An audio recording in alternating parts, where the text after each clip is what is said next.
What's up, my guys? And welcome back to the show. I'm your host, Cody, and I tell you what, we have a huge weekend in store for the Wrestling Report Card. I ain't shitting you, because tomorrow night, you got AEW Double or Nothing coming to you live from Las Vegas. But today, from all the way over in Saudi Arabia, WWE presents Night of Champions. And do y'all want to know my favorite part about Saudi shows? Well, it's this. It's that they start at noon, and I don't have to be up till 4 a.m. editing this sumbitch, because guess what? It's only me over here, my guy, and I tell you what, when we do have these noon kickoffs, I feel like a spring turkey making these videos. Like, is it spring turkey or spring chicken?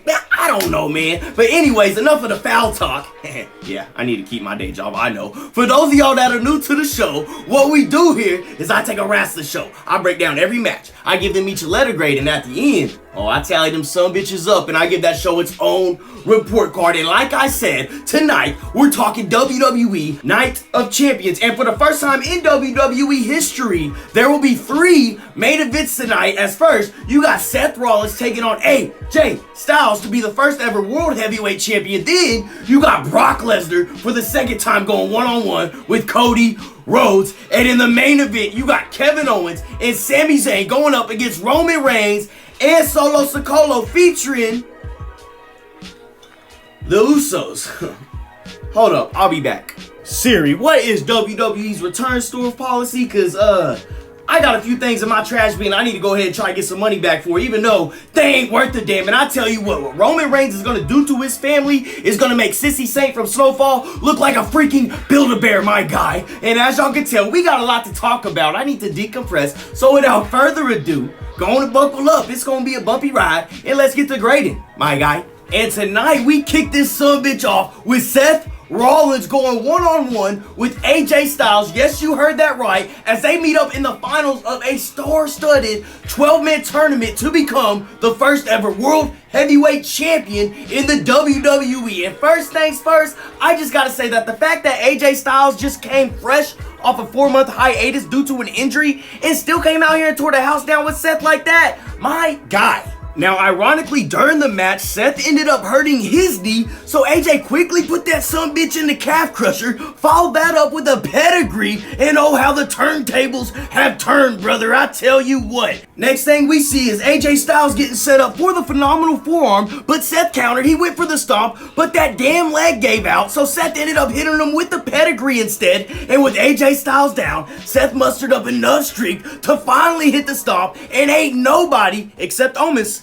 kicking out of that, my guy. And new first ever World Heavyweight Champion is Seth freaking Rollins. Sing the damn song, because if anybody earned it in the WWE, it's that guy right there. For that opening match, I'ma slap a B+ on that sumbitch. Well done. I mean, there were a few awkward moments, if we're being honest. Remember, AJ Styles is fresh off an injury. My only confused part is what the hell was up with that stomp to the hand. It didn't even play anything to the story, but hey, whatever, I ain't mad about it. Next, let's keep moving on. We're gonna jump over to the women's division, as you got Becky Lynch going one-on-one with the big dog herself, Trish Stratus. And did y'all see Becky out there coming out in the Pennzoil-sponsored Kill Bill tracksuit? I tell you what. But hey, it didn't matter what Saudi Arabia made these ladies wear, because these two were out there just throwing down. However, I gotta say, Trish, you gotta leave that upside down move in the corner alone, my guy. But the other shit she did tonight, at 48 years old, I mean, all I'm saying is Trish Stratus is the GOAT for a reason. However, she did get a little bit too cocky after a chick kick, which allowed Becky to hit her with a Bexploder into the corner, but Trish ended up getting her feet on the ropes to break the count. Then, out of nowhere, with Becky on the outside, out popped my guy, Zoe Stark. She hit Becky with the Z360, fed her back into Trish, who hit Stratusfaction, and ain't nobody, and I mean nobody, kick it out of that, my guy. And I may be alone here, but in what I believe to be the right call, Trish gets the 1-2-3 over Becky Lynch, thanks to Zoe Starks, who is that fucking guy, and heel Trish is out here putting on clinics. I tell you what, for that match right there, I'ma slap a B on that sumbitch. I mean, well done right there, ladies. But we gotta roll into our second title match of the night, as you got the Gunther defending his Intercontinental title against Mustafa Ali. And poor Ali, pobrecito. I tell you what, Gunther was out here beating the absolute dog shit out of my guy. But next thing you know, Ali started getting a little bit of momentum. After an impressive powerbomb, it's Ali with the 450 splash. But hey, it's Gunther we're talking about here. He kicked out that sumbitch, ate another super kick. Then Gunther possibly hit the nastiest drop kick I've ever seen before hitting maybe even a nastier powerbomb. And ain't nobody kicking out of that, my guy.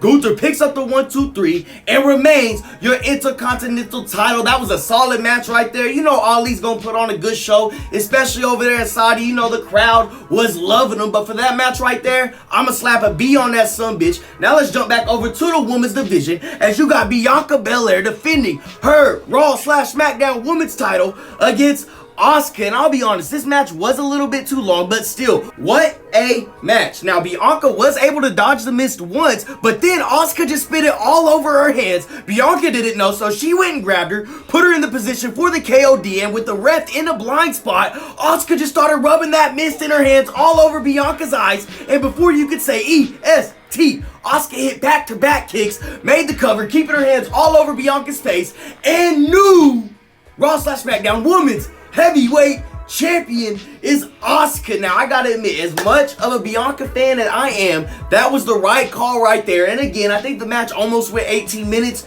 You knocked that right below 15 minutes, and I think this is in the A's. But for that match right there and everything that's been said, I'ma slap a B+ on that sumbitch again.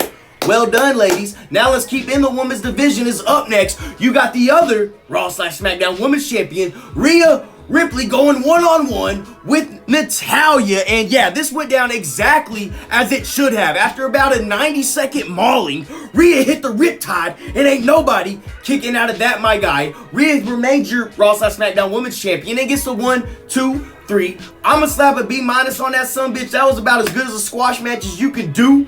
Now, we gotta go into our second of the three main events. Is up next. You got Cody Rhodes going one-on-one with the Beast, Brock Lesnar. Now remember, Cody Rhodes is coming into this match with a broken arm courtesy of Brock Lesnar, so he has a titanium cast on that sumbitch. Now, that won't come into play during this match, will it?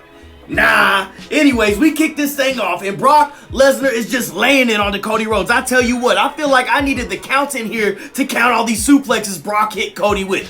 1, 2, 3, and every single one of them landed Cody Rhodes directly on that injured arm. So Cody said, screw all that, and just started bashing that sumbitch with that titanium cast. Then boom, it's Cody with a disaster kick. Then it's a Cody cutter followed by back-to-back crossroads. But as he loaded up for the third one, Brock countered him, put him in the Kimura, and right on the injured arm again. And he's got that sumbitch in deep. I tell you what, with Cody inches away from fading, he finally got to the ropes and forced a break, and by God, it's Cody with a third crossroads, but the Beast kicked out. And it's Brock now with the F5 loaded up, but then Cody kicked out. So Brock applied the Kimura once again and held that sumbitch till Cody Rhodes passed out, and Brock Lesnar evens the score at 1-1. And I really don't get why everyone is mad. That is the most realistic loss Cody Rhodes could take, is having Brock Lesnar beat you with a UFC move. Plus, getting 2 wins over Brock versus 1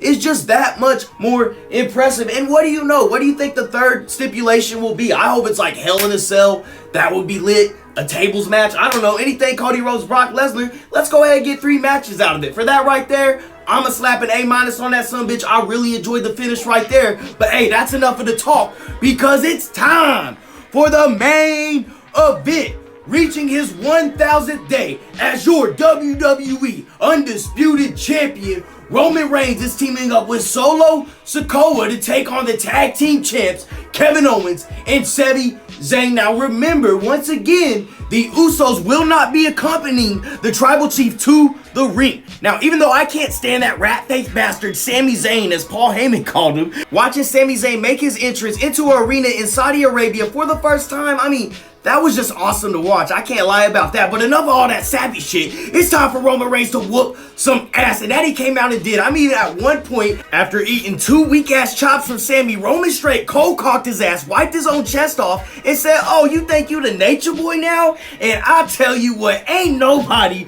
better than Roman Reigns at an off-mic promo. I mean, my guy is a menace out there. Then next thing you know, it's Kevin Owens who's getting on a roll. He even hit Roman Reigns with a pop-up powerbomb frog splash combo, but that still wasn't enough. Then, after a Superman punch, Reigns set up for the spear, but by God, it's Owens with a stunner, and that thing sent Roman into the ropes, but the tribal sumbitch bounced back with a massive spear, and I'll tell you what, that sequence was nice. Then, after 27 minutes of not doing anything, Sami Zayn finally decided to come back in and help the team, and then that fool just started going nuts, even hitting Solo with the haluva kick, but at the last possible second, in came Roman Reigns to save the day. So now you got Sami Zayn over here scrambling. He doesn't see Roman Reigns setting up for the spear, but at the last possible second, Sami Zayn dodged him, sending Roman crashing into the ref. Now, as he was distracted with all that, Sami loaded up and then hit Roman with the Superman punch. Sami got a little bit too cocky though, started mocking Roman Reigns, acting like he was going to hit the spear, and that delay allowed Roman to answer with a Superman punch of his own. And then as Roman was about to pounce on Sami, it's KO coming in with a spear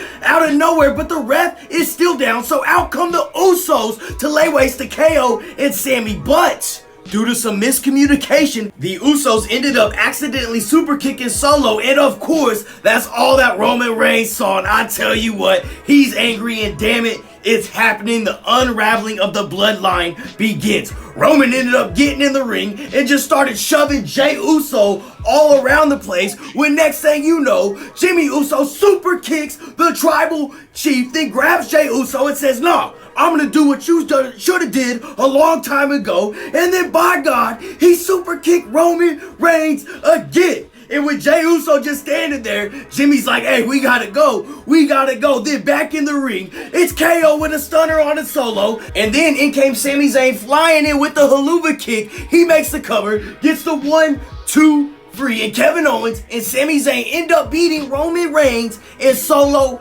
Sikoa. And what in the hell just happened? I mean, I'm gonna go ahead and grade it first. I'm gonna slap an A on that sumbitch, but what in the hell did I just witness? After all Roman Reigns has done for the family, how's Jimmy gonna do my guy like that? I gotta return that shirt, I'm sorry. And I honestly though, cannot wait to see this unravel moving forward, and what all members of the bloodline are gonna come to SmackDown in the future to try to settle this between the family. I can't tell you, but I can't wait. Well, with that all being said, y'all know what part of the show we've gotten to. We got all the grades in. Now let's take a look at the report card, my guy. And after tallying everything up, we came out with a final letter grade of a B+. That's right, an 88%. And the road for Triple H continues with great pay-per-views, premium live events in the WWE. Now, tomorrow, let's see how Tony Khan responds when we get Double or Nothing live from Vegas from AEW. I tell you what, it's a great weekend. I can't wait to roll. And it's not even like 7 o'clock here, man. I actually can go enjoy my night. So without further ado, I'm your host, Cody. I'm signing off. I hope all you folks stay safe out there. Oh, shout out to OG Bobby Knifehawk, by the way. And have a nice day.